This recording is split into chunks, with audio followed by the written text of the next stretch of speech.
దేవుని మహాకృపను బట్టి ఈరోజు మనము ఒక ప్రత్యేకమైన అంశమును ప్రారంభించబోతున్నాము.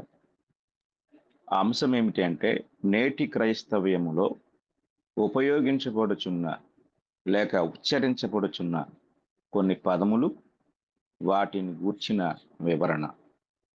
నేటి క్రైస్తవ్యంలో ఉపయోగించబడుచున్న లేక ఉచ్చరించబడుచున్న కొన్ని పదములు వాటిని గూర్చిన వివరణ. జాగ్రత్తగా మనం గమనించాలి. మనకు తెలియకుండానే ఒక 40 సంవత్సరాలు క్రితం నుండి అంతకు ముందు ఉన్న క్రైస్తవ సేవకులు గాని, సహోదరులు గాని ఎవరూ కూడా ఉపయోగించని కొన్ని పదాలు సంభాషణలో కానీ, లేక వాక్య పరిచర్యలో కానీ ఉపయోగించని కొన్ని పదాలను ఈరోజు మనము మన వినికిడిలో వింటున్నాం. ఇది చాలా జాగ్రత్తగా గమనించాలి. కొంతకాలం క్రితము ఈ పదాలు క్రైస్తవ్యంలో లేవు. కానీ కాలక్రమేణా వాటి యొక్క ప్రవేశము అనుకోకుండా క్రైస్తవ సంభాషణలోను, వాక్య బోధలోను, ఆయా సందర్భాల్లోనూ ప్రవేశించటం జరిగింది. అవి అలా జరగటం మాత్రమే కాదు గాని, మనుషులు వాటిని విస్తరింపచేయటం కూడా జరిగింది. ఒకరి నుండి ఒకరికి అలా పాకుతూ వెళ్ళిపోయాయి. ఇంకా కొత్త కొత్త పదాలు కూడా ఒకదాని వెంట ఒకటి ప్రవేశిస్తూ క్రైస్తవ్యము కొత్త వింతైన పోకడలకు వెళ్ళిపోతూ ఉండటం ఈనాడు మనము చూస్తూ ఉన్నాము, వింటూ ఉన్నాం. కనుక ఈరోజు మనము ఉపయోగించబడుతున్న ఈ పదాలను గూర్చి ఒక్కొక్కటిగా దేవుని వాక్యపు వెలుగులో పరిశీలన చేద్దాం. ముందుగా వందనములు అను మాట. ఈ మాటను గురించి మనం ఆలోచన చేద్దాం. వందనములు అనే మాట ఇది నేటి క్రైస్తవ్యంలో మాత్రమే కాదండి, బైబిల్ దీని గురించి తెలియజేసింది. బైబిల్ తెలియజేసిన ఆ ఈ పదాన్ని గూర్చిన లేక ఈ మాటను గూర్చిన విషయాలను మనం ఆలోచించితే ఈ మాట హెబ్రీ భాషలో బరాక్ అనే పదం నుండి వచ్చింది. ఈ మాట 5 సార్లు పాత నిబంధనలో ఉపయోగించబడింది. తెలుగులో దీనిని బైబిల్ పండితులు వందనములు అని తర్జుమా చేశారు. అలాగే క్రొత్త నిబంధనలో కూడా గ్రీకు భాషలో ఆస్పజోమియా అను మాట నుండి ఈ మాట ఇంగ్లీష్లోనికి సాల్యూట్ అని తర్జుమా చేయబడింది. దీనిని తెలుగు తర్జుమాదారులు వందనములు అని తర్జుమా చేశారు. ఈ మాట క్రొత్త నిబంధనలో 42 సార్లు ఉపయోగించబడింది. అయితే ఈ మాటను గూర్చిన సత్యాన్ని మనము దేవుని వాక్యము నుండి ఆలోచన చేసినట్లయితే, దేవుని యొక్క వాక్యములు మొదటిగా పాత నిబంధన నుండి మనం ఈ మాటను గమనించినప్పుడు ఆది కాండము అంటే మనకు మొదటి పుస్తకమైన ఆది కాండములో 42వ అధ్యాయం, ఆది కాండము 42వ అధ్యాయము 6వ వచనాన్ని మనం చదువుకున్నప్పుడు, అప్పుడు యోసేపు ఆ దేశమంతటి మీద అధికారి అయ్యుండెను. అతడే ఆ దేశ ప్రజలందరికీ ధాన్యము అమ్మకము చేయువాడు.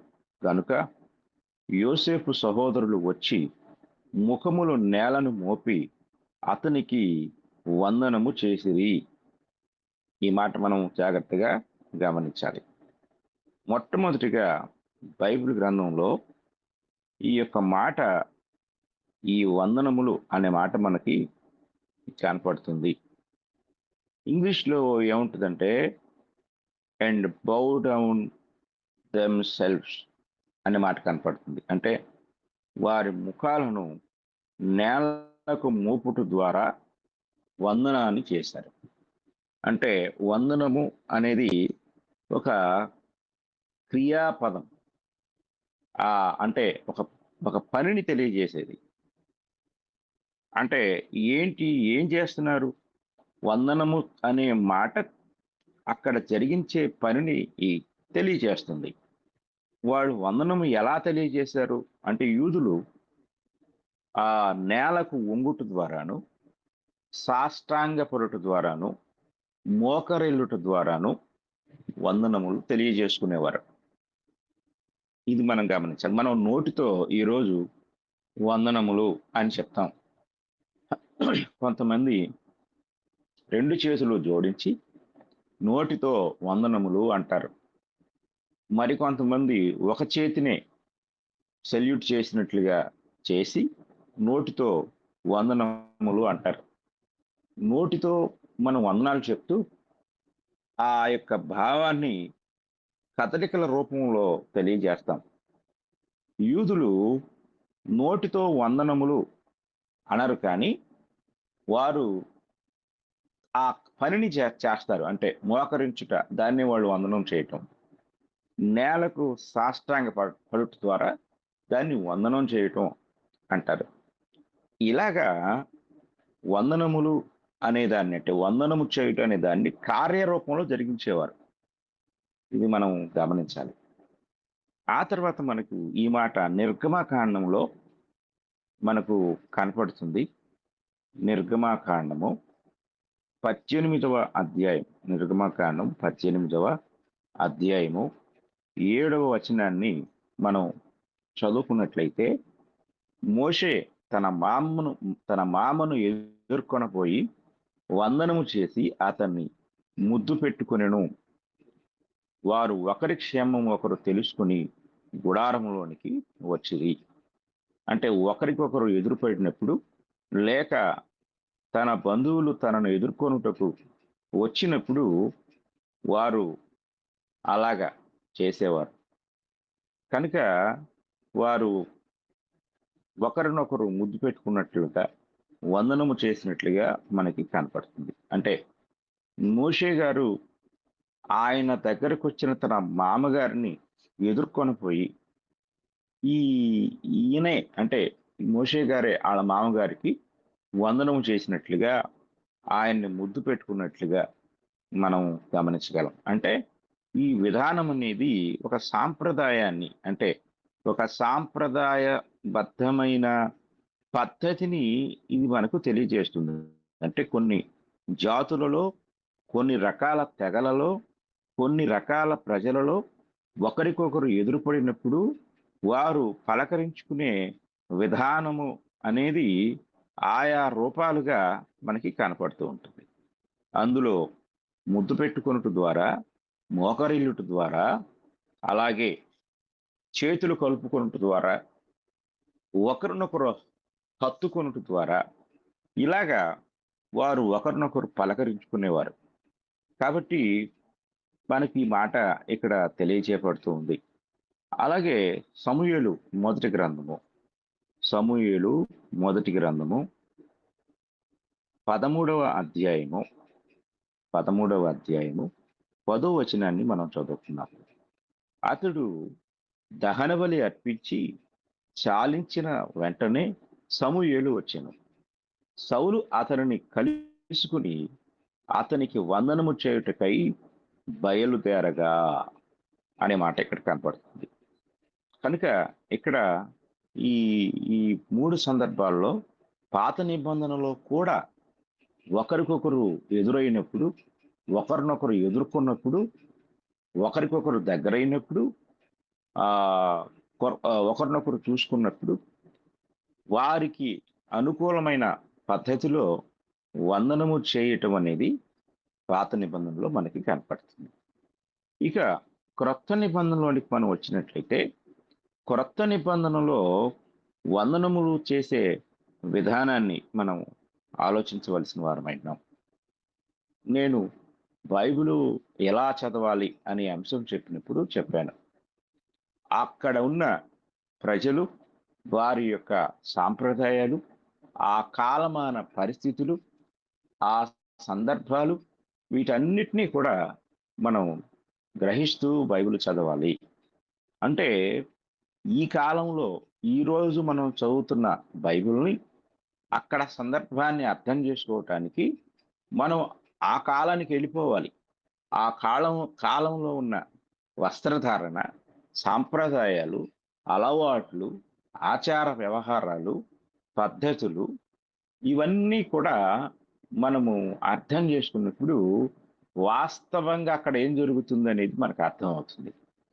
ఇప్పుడున్న ఈ కాలంలో ఉన్న మన విధానాలని డైరెక్ట్‌గా ఆ కాలానికి అప్లై చేస్తే ఒరిజినల్‌గా అనగా వాస్తవికతలో లేక మూలంలో అక్కడ సంగతి దేని గూర్చి ఎందుకు రాయబడిందనే సంగతిని మనం అర్థం చేసుకోలేం. కాబట్టి మనము ప్రాముఖ్యంగా బైబిలులో ఉన్న ప్రజలు కొన్ని జాతులకు, కొన్ని సాంప్రదాయాలకు, కొన్ని మతాలకు, కొన్ని భాషలకు చెందినవారు. కనుక ఆయా వ్యక్తుల లేక ఆయా జాతుల దగ్గరికి వెళ్ళినప్పుడు, ఆయా ప్రజల దగ్గరికి వెళ్ళినప్పుడు మనము అంటే ఆ సందర్భాన్ని చదువుతున్నప్పుడు దాన్ని జాగ్రత్తగా అర్థం చేసుకోవాలి. ఈ విధానాన్ని మనం అనుసరించాలి. ప్రాముఖ్యంగా పాత నిబంధనలోను, క్రొత్త నిబంధనలోను అనేక జాతుల ప్రజలకు సంబంధించిన వివరాలు మనకు ఇవ్వబడ్డాయి. ప్రత్యేకించి అత్యధిక భాగము ఇశ్రాయేలీలు లేక యూదులు అనే జాతికి సంబంధించినది ఈ చరిత్ర. వారు ఈ చరిత్రతో జత చేయబడిన వారై ఉన్నారు. అంటే దేవుని యొక్క వాక్యంలో వారు ఒక పాత్రగా ఉన్నారు అనే సంగతి మనం గ్రహించాలి. అప్పుడు మనము యూదుల లేక ఇశ్రాయేలీయుల యొక్క మత, సాంఘిక సంబంధమైన ఆచార వ్యవహారాలను క్షుణ్ణంగా గ్రహిస్తూ ఆ వచనంలో ఉన్న సంగతులను గ్రహించినప్పుడు అసలు ఈ వందనములు అనేది ఏంటి? వందనములు వాళ్ళు ఎలా చేసేవారు?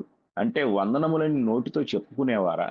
లేక వందనములు అనేది ఇంకెలాగైనా చేసేవారా? అన్నప్పుడు మనము తెలుగు మాత్రమే కాదు, ఇంగ్లీషు అలాగే మూల భాషలు కూడా చదివినప్పుడు అక్కడ ఆ క్రియారూపం అంటే క్రియారూపంగా వాళ్ళు ఎలా చేసేవారు వందనాలని. మనం కొంతమంది 2 చేతులు జోడించి వందనాలు చెప్తాము. కొంతమంది ఒక చేతినే ఇలాగ పైకెత్తి నోటితో వందనాలు చెప్తారు. ఇవన్నీ కూడా మనం కొంతమంది తల కిందకి అలా ఊపుతారు. నోటితో వందనాలు బ్రదర్ అని తల కిందకి ఇలా ఊపుతారు. ఇలాగ కొన్ని కొన్ని పద్ధతులను మన కాలంలో మనం చూస్తూ ఉన్నాం. మరి ఆ కాలంలో ఉన్న వాళ్ళు ఎలా వందనములు అనేది చెప్పుకున్నారు అనేది మనం ఆ కాలానికి వెళ్ళి వారి సాంప్రదాయ విధానాలను ఆలోచించి మనం అర్థం చేసుకోవాలి. ఇప్పుడు క్రొత్త నిబంధనలోకి వస్తే, క్రొత్త నిబంధనలో ప్రభు అయిన యేసుక్రీస్తు వారు ఉన్న కాలంలో ఆ 5వ అధ్యాయం మనం చదువుకుందాం. మత్తయి సువార్త 5వ అధ్యాయము 47వ వచనాన్ని మనం చదువుకున్నట్లయితే అక్కడ ఈ మాట కనపడుతుంది.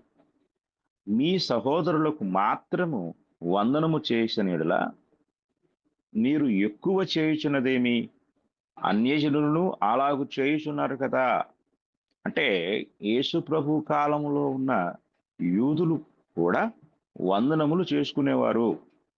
కనుక వారు వారి సహోదరులకు మాత్రమే వందనాలు చేసేవారు.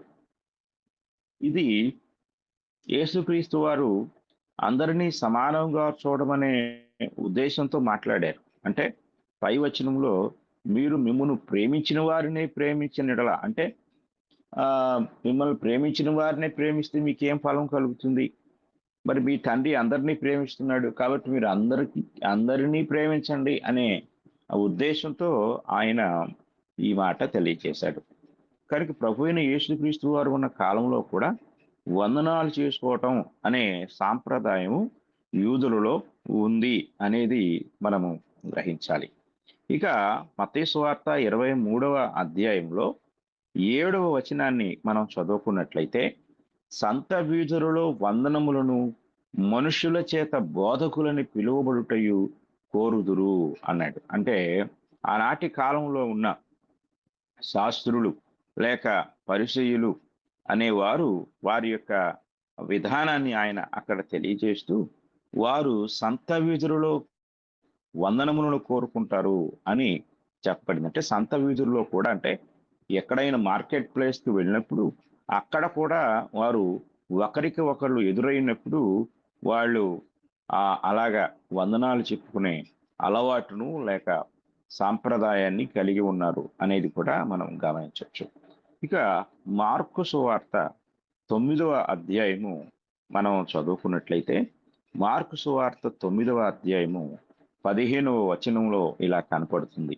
వెంటనే జనసమూహమంతయు ఆయనను చూచి మిగుల విభ్రాంతి నుండి ఆయన యొద్దకు పరిగెత్తుకొని వచ్చి ఆయనకు వందనము చేసిరి. అనగా ప్రభువైన యేసుక్రీస్తు వారి దగ్గరకు వారు వచ్చినట్లుగా వారు ఆ ఆయనకు ఆయన చూసి విభ్రాంతి చెంది ఆయన దగ్గరకు పరిగెత్తుకుని వచ్చి ఆయనకు వందనము చేశారు. ప్రభువైన యేసుక్రీస్తు వారికి వందనము చేసినట్లుగా కూడా మనకి ఇక్కడ కనపడుతుంది. ఆ తర్వాత లూకా సువార్త మనం చదువుకున్నట్లయితే మొదటి అధ్యాయము, లూకా సువార్త మొదటి అధ్యాయము 40వ వచనాన్ని మనం చదువుకుందాం. 40వ వచనంలో, జకరియా ఇంటిలో ప్రవేశించి ఎలిజబెతుకు వందనము చేసెను. జాగ్రత్తగా గమనించాలి. ఇక్కడ ఎవరు ఈ ఈ యొక్క సంఘటన మనకు కనపడుతుందంటే, మరియా జకరియా ఇంటిలో, అనగా జకరియా గారి ఇంటిలోనికి ప్రవేశించి ఆమెకు కనిపించిన ఎలిజబెతుకు వందనము చేసింది. ఎలిజబెతు మరియ యొక్క వందన వచనము వినగానే ఆమె గర్భములో శిశువులు గంతులు వేసెను అనే మాట కూడా అక్కడ మనకు కనపడుతుంది. కనుక ఎలిజబెతు మరియములు ఒకరినొకరు ఎదుర్కొన్నప్పుడు లేక ఒకరినొకరు కలుసుకున్నప్పుడు వారు వందనం చేసుకున్నారు. ఆ పెద్దవారైన, అంటే వయసులో పెద్దదైన ఎలిజబెత్కి ఇక్కడ ఉన్న మరియమ్మ ఆ వందనము చేసినట్లుగా కూడా మనం చూడగలం. ఇక అపోస్తుల కార్యముల గ్రంథానికి మనం వెళ్ళినట్లయితే 23వ అధ్యాయంలో 26వ వచనం మనకి ఇలాగ తెలియజేస్తూ ఉంది. 23వ అధ్యాయం 26వ వచనం, యూదులు ఈ మనుషుని పట్టుకొని చంపబోయినప్పుడు అతడు రోమియుడని నేను విని సైనికులతో వచ్చి అతనిని తప్పించి తిని. ఈ ఈ వచనాన్ని మనం గమనించినప్పుడు కొంచెం పైకి వెళ్తే 25వ వచనంలో, మహాఘనత వహించిన అధిపతి అయిన ఫేలిక్స్కు క్లౌదియా లూసియా వందనములు అనే మాట అక్కడ కనపడుతుంది. అంటే వారిద్దరూ కూడా రోమా అధిపతులు వాళ్ళు, ఫేలిక్స్, క్లౌదియా లూసియా. ఈ ఈ క్లౌదియా లూసియా ఒక పత్రిక రాసి ఫేలిక్స్కి పంపించాడు. గవర్నర్ అయిన ఫేలిక్స్ పంపించినప్పుడు ఆ ఉత్తరంలో కూడా వందనములు అని చెప్పి ఉత్తరాన్ని ప్రారంభించడం ఇక్కడ మనకు జరుగుతుందంటే, ఉత్తరాలు రాసుకునేటప్పుడు కూడా ముఖాముఖిగా లేకపోయినా ఉత్తరములు రాసుకునే సందర్భాల్లో కూడా వారు ఒకరికి ఒకరు వందనములు చెప్పుకున్నారు. అంటే రోమన్ సంస్కృతిలో కూడా వందనములు చెప్పుకునే అలవాటు ఉన్నట్లుగా ఇక్కడ మనం చూడగలం. తర్వాత రోమీయులకు రాసిన పత్రిక మనం చదువుకున్నట్లయితే, రోమీయులకు రాసిన పత్రిక 16వ అధ్యాయము, రోమా పత్రిక 16వ అధ్యాయము 3వ వచనం నుండి 23 వచనాలు సుదీర్ఘమైన అధ్యాయం. ఈ అధ్యాయం అంతట్లో కూడా పౌలు గారు ప్రత్యేకించి వందనాలకి కేటాయించినట్లుగా ఈ అధ్యాయాన్ని మనం చూడగలం. ఈ అధ్యాయంలో పౌలు గారు ఆయన వందన సమర్పణ చేస్తూ, చేస్తూనే అందులో ఒక ఆజ్ఞారూపకమైన, అంటే ఆయన సలహా లేక ఆజ్ఞ లేక ఇలా చేయండి అని చెప్పుకున్నట్లుగా వందనములను గూర్చిన సంగతులు కూడా ఆయన మనకు తెలియజేస్తూ ఉంటాడు. మనం చదువుకుందాం. ఈ యొక్క 3వ వచనం నుండి చదువుకుంటే, క్రీస్తు యేసునందు నా జత పనివారంటే కలిసి పనిచేసేవాళ్ళు. జత పనివారైన ప్రిస్కిల్లకును, అకులకును నా వందనములు చెప్పుడి. వారు నా ప్రాణము కొరకు తమ ప్రాణములను ఇచ్చుటకైనను తెగించిరి. మరియు వారి ఇంట ఉన్న సంఘమునకు వందనములు చెప్పుడి. నేను మాత్రము కాదు, అన్ని జనుల్లోని సంఘముల వారందరూ వీరికి కృతజ్ఞులై ఉన్నారు. ఆసియలో క్రీస్తుకు ప్రథమ ఫలమై ఉన్న నా ప్రియుడకు ఎపైనెటుకు వందనములు. మీ కొరకు బహుగా ప్రయాసపడిన మరియకు వందనములు. నాకు బంధువులను నా తోడి ఖైదీలునైన ఆంద్రోనీకును యూనియకును వందనములు. వీరు అపోస్తలులలో ప్రసిద్ధికెక్కిన వారై నాకంటే ముందుగా క్రీస్తునందున్నవారు. ప్రభువునందు నాకు ప్రియుడగు అంప్లియతునకు వందనములు. క్రీస్తునందు మన జతపనివాడుగు ఊర్బానుకును నా ప్రియుడగు స్టాకునకును వందనములు. క్రీస్తునందు యోగ్యుడైన అపెల్లెకు వందనములు. అరిస్టోబూలు ఇంటి వారికి వందనములు. నా బంధువుడకు హెరోదియోనుకు వందనములు. నార్కిస్సు ఇంటి వారిలో ప్రభువునందున్న వారికి వందనములు. ప్రభువునందు ప్రయాసపడు త్రుఫైనాకును త్రుపోసాకును వందనములు. ప్రియురాలకు పెర్సిసునకు వందనములు. ఆమె ప్రభువునందు బహుగా ప్రయాసపడెను. ప్రభువునందు ఏర్పరచబడిన రూపునకు వందనములు. అతని తల్లికి వందనములు. ఆమె నాకును తల్లి. అసంకృతికును ప్లెగోనుకును హెర్మేకును పత్రోపకును హెర్మాకును వారితో కూడానున్న సహోదరులకును వందనములు. ఫిడోలగుకును యూలియాకును నేరియాకును అతని సహోదరికిని ఒలుంపాకును వారితో కూడా ఉన్న పరిశుద్ధులకందరికిని వందనములు. పవిత్రమైన ముద్దు పెట్టుకుని ఒకనికొకడు వందనములు చేయుడి. క్రీస్తు సంఘములనియు మీకు వందనములు చెప్పుచున్నవి. అక్కడ నుండి మనం ఇంకా కిందకి వచ్చినట్లయితే 21వ వచనంలో, నా జతపనివాడుకు తిమోతి, నా బంధువులకు లూకియా, యాసోను, సోపిప్రతు అనువారును మీకు వందనములు చెప్పుచున్నారు. ఈ పత్రికను వ్రాసిన తెర్తియు అను నేను ప్రభునందు మీకు వందనములు చేయుచున్నాను. నాకును యావత్ సంఘమునకును ఆతిథ్యమిచ్చు గాయయు మీకు వందనములు చెప్పుచున్నాడు. ఈ పట్టణపు ఖజానాదారుడుగు ఎరస్తును సహోదరుడుగు క్వర్తును మీకు వందనములు చెప్పుచున్నారు. మీరు లెక్కించగలిగితే ఈ అధ్యాయంలో ఎన్నిసార్లు వందనములు అనే మాట ఉంటుందో మీరు గ్రహించవచ్చు. అంటే పాత నిబంధనలో ఉన్న ఆది కాండము దగ్గర నుండి కూడా వందనములు అని చెప్పుకునే పారంపర్యము లేక వందనములు అని చెప్పుకునే ఒక సాంప్రదాయము బైబిల్ గ్రంథంలో మనకు వస్తూ ఉంది. ఇది ఎంతవరకు వచ్చింది అనేది మనం జాగ్రత్తగా గమనించినట్లయితే కొరింథీయులకు రాసిన పత్రిక 16వ అధ్యాయము కూడా మనం చదువుకుందాం. కొరింథీయులకు రాసిన పత్రిక మొదటి పత్రిక 16వ అధ్యాయము అనగా చివరి అధ్యాయము 19వ వచనాన్ని మనము చదువుకుందాం. 19వ వచనము 20వ వచనము 21వ వచనం కూడా మనం చదువుకుందాం. ఆసియాలోని సంఘముల వారు మీకు వందనములు చెప్పుచున్నారు. అకుల ప్రిస్కిల్లా అనువారును వారి ఇంటనున్న సంఘమును ప్రభువునందు మీకు అనేక వందనములు చెప్పుచున్నారు. సహోదరులందరూ మీకు వందనములు చెప్పుచున్నారు. పవిత్రమైన ముద్దు పెట్టుకుని మీరు ఒకరికి ఒకరు వందనములు చేసుకునుడి. పౌలను నేను నా చేతితోనే వందన వచనము వ్రాయుచున్నాను అని కొరింథీయులకు రాసిన పత్రిక అనగా మొదటి పత్రికలో తెలియజేయడం జరిగింది. అలాగే 2వ కొరింథీ పత్రిక 13వ అధ్యాయం కూడా మనం చదువుకుంటే 12వ వచనంలో ఇలాగా మనకి కనపడుతుంది. 13వ అధ్యాయం 12వ వచనంలో, పవిత్రమైన ముద్దు పెట్టుకుని ఒకరికి ఒకరు వందనములు చేసుకొనుడి, పరిశుద్ధులందరూ మీకు వందనములు చెప్పుచున్నారు అని రెండోసారి కొరింథీయులకు పౌలు గారు ఈ పత్రికను రాస్తూ కూడా వందన సమర్పణ చేసినట్లుగా మనం చూడగలం. అలాగే ఫిలిప్పీలకు రాసిన పత్రిక 4వ అధ్యాయము 21 వచనాన్ని మనం చదువుకున్నట్లయితే అక్కడ ఇలా ఉంటుంది. ప్రతి పరిశుద్ధునికి క్రీస్తు యేసునందు వందనములు చెప్పుడి. నాతో కూడా ఉన్న సహోదరులందరూ మీకు వందనములు చెప్పుచున్నారు. పరిశుద్ధులందరూ, ముఖ్యముగా కైసరు ఇంటి వారిలో ఉన్న పరిశుద్ధులను మీకు వందనములు చెప్పుచున్నారు అని పౌలు గారు ఫిలిప్పీ సంఘానికి చెర నుండి ఉత్తరం రాశారు.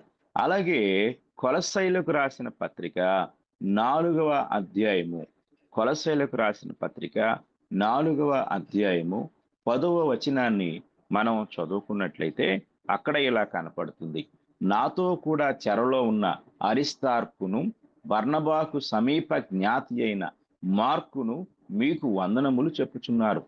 ఈ ఈ మార్కును గూర్చి మీరు ఆజ్ఞలు పొందితిరి. ఇతడు మీ యొద్దకు వచ్చిన యెడల ఇతన్ని చేర్చుకునుడి. మరియు యూస్తు అను యేసు కూడా మీకు వందనములు చెప్పుచున్నాడు. వీరు సున్నతి పొందిన వారిలో చేరిన వారు. వీరు మాత్రమే దేవుని రాజ్యము నిమిత్తము నా జతపని వారై ఉన్నారు. వీరి వలన నాకు ఆదరణ కలిగెను. 12వ వచనం.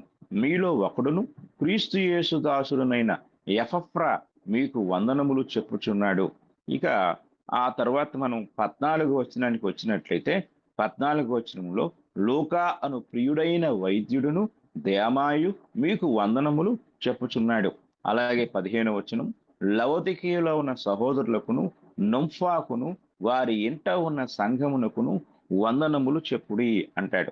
ఆ తర్వాత మనం 18వ వచనానికి వచ్చినట్లయితే పౌలును నేను స్వహస్తముతో నా వందనములు వ్రాయుచున్నాను అని పౌలు గారు ఆ మాట తెలియచేస్తూ ఉంటాడు. ఆ తర్వాత అపోస్తులైన పౌలు గారు దెస్సలోనికైలకు రాసిన మొదటి పత్రిక 5వ అధ్యాయము 26వ వచనాన్ని మనం చదువుకున్నట్లయితే అక్కడ ఇలాగ మనకు కనపడుతుంది. పవిత్రమైన ముద్దు పెట్టుకుని సహోదరులకందరికి వందనములు చేయుడి అని దెస్సలోనిక సంఘానికి పౌలు గారు తెలియచేశాడు. ఆయన మరలా రెండవసారి రాస్తూ తన 2వ పత్రికలో 3వ అధ్యాయము 17వ వచనంలో ఇలాగ తెలియచేస్తారు. పౌలను నేను నా చేవ్రాతతో వందనమని వ్రాయుచున్నాను. ప్రతి పత్రిక యందును అదే గుర్తు నేను వ్రాయుట ఇలాగే. అంటే పౌలు గారు ముఖాముఖిగా మాత్రమే కాదు, ఆయన తన పత్రికలలో కూడా ఆయన వందనమును గూర్చిన వివరాలు తెలియచేశారు.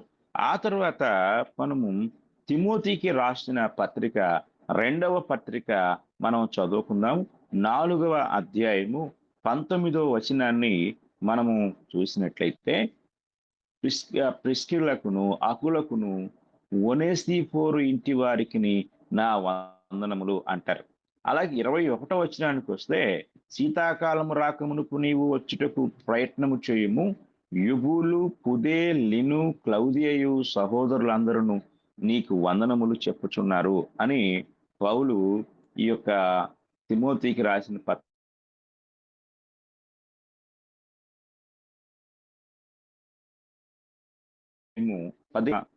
వచనాన్ని కూడా మనం చదువుకున్నట్లయితే నా యొద్ద ఉన్న వారందరూ నీకు వందనములు చెప్పుచున్నారు అని తీతుకు పౌలు గారు వందనాలు తెలియజేశాడు.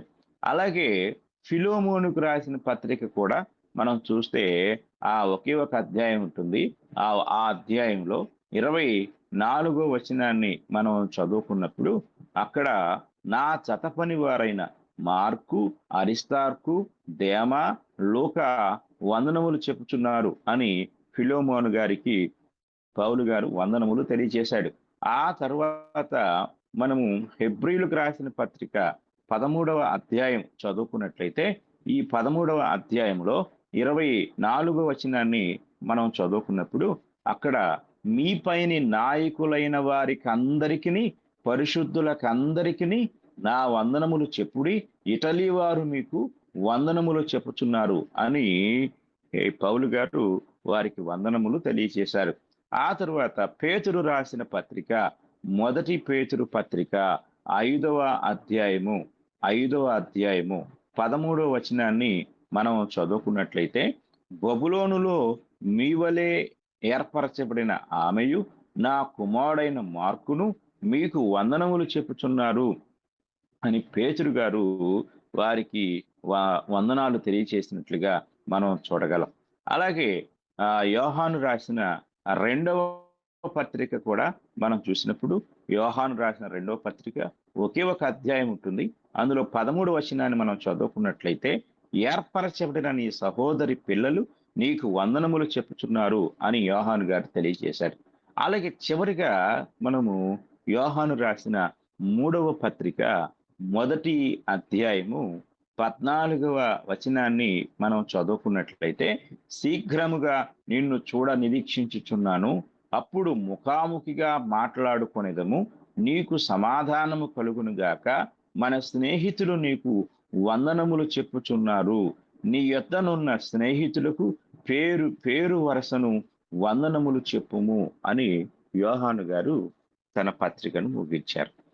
ఇంతవరకు మనము అనేక వచనాలు, అంటే పాత నిబంధనలో ఆది కాండము దగ్గర నుండి క్రొత్త నిబంధనలో 3వ యోహాను పత్రిక వరకు కూడా అనేక వచనాలు. ఎందుకు ఇన్ని వచనాలు నేను మీకు చెప్తున్నాను అంటే, పాత నిబంధన నుండి కూడా ప్రజలు లేక వ్యక్తులు ఒకరికి ఒకరు ఎదురుపడినప్పుడు వాళ్ళు ఏం చెప్పుకున్నారు అని మనం ఆలోచిస్తే, బైబిల్ మనకి ఏమి నేర్పిస్తుంది? వారు వందనములు చెప్పుకున్నారు. అలాగే క్రొత్త నిబంధనలోకి వస్తే, సంఘము స్థాపించబడక మునుపు సువార్తలలో ఉన్న యూదులు కూడా వందనములు చెప్పుకున్నారు. అలాగే రోమా సాంప్రదాయంలో కూడా వారు ఉత్తరాలు రాసుకునేటప్పుడు వారు వందనములని ఉత్తరము ద్వారా తెలియచేయటం జరిగింది. అలాగే పౌలు గారు కూడా ఆయన తన పత్రికలన్నిటిలో కూడా దాదాపుగా ఆ వందనములు నా స్వహస్తంతో నేనే రాస్తున్నాను అని, వందనములు చెప్పమని ఆయన అనేక సార్లు తెలియజేశాడు. విశేషంగా రోమీయులకు రాసిన పత్రిక 16వ అధ్యాయం అంతా కూడా పేరు పేరు ప్రస్తావిస్తూ వారికి వందనములు తెలియచేయటం జరిగింది.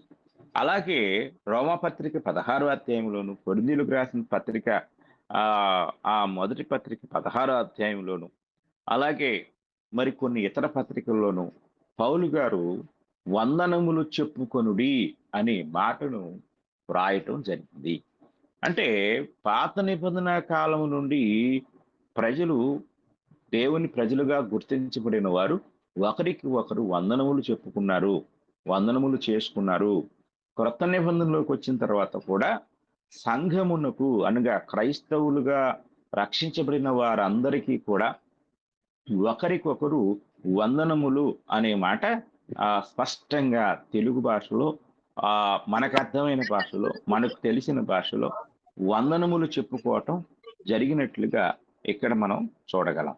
కనుక ఈ విషయాలు మనం జాగ్రత్తగా పరిశీలించినట్లయితే, మనము ఒకరినొకరు ఎదురుపడినప్పుడు సహోదరి సహోదరులుగా, లేక ఇలాగా ఏ మీడియా ద్వారా అయినా, ఏ కమ్యూనికేషన్ ద్వారా అయినా, అంటే ఫోన్ ద్వారా కానీ, ఉత్తరాల ద్వారా కానీ, ఇక ముఖాముఖిగా ఎదురైనప్పుడైనా కానీ, మనం ఏం చెప్పుకోవాలని బైబిల్ చెప్పిందో, లేక బైబిల్లో ఉన్న వ్యక్తులు ఎలాగ పలకరించుకున్నారో, లేక ఎలా ఒకరికొకరు వాళ్ళు వందనములు చెప్పుకున్నారో, లేక ఏం చేసుకున్నారో అనేది ఇన్ని వచనాల ద్వారా మనం చూసాం.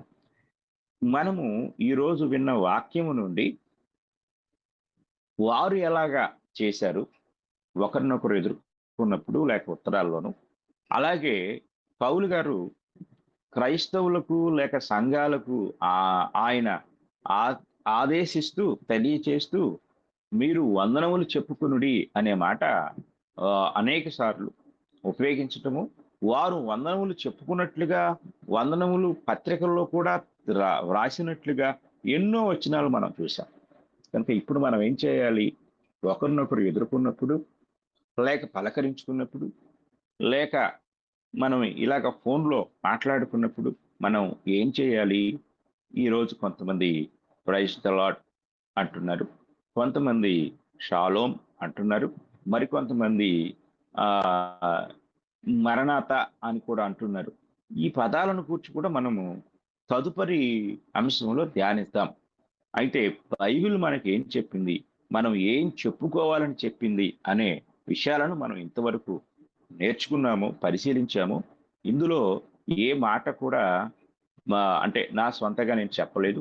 ప్రతిదీ బైబిలు వచనాలు చదివి మరి చెప్పటం జరిగింది. కనుక మనం ఏం చెప్పాలని బైబిలు చెప్పిందో దానినే మనం చెప్పుట దేవుని వాక్యానుసారమని మీరందరూ కూడా ఆ విధానాన్ని వాక్యానికి లోబడి అనుసరించాలని నేను కోరుకుంటూ ఈ మాటలు ముగిస్తూ ఉన్నాను. ఇంతవరకు విన్న మీ అందరికీ ప్రేమపూర్వకమైన వందనములు తెలియజేస్తూ ఉన్నాను.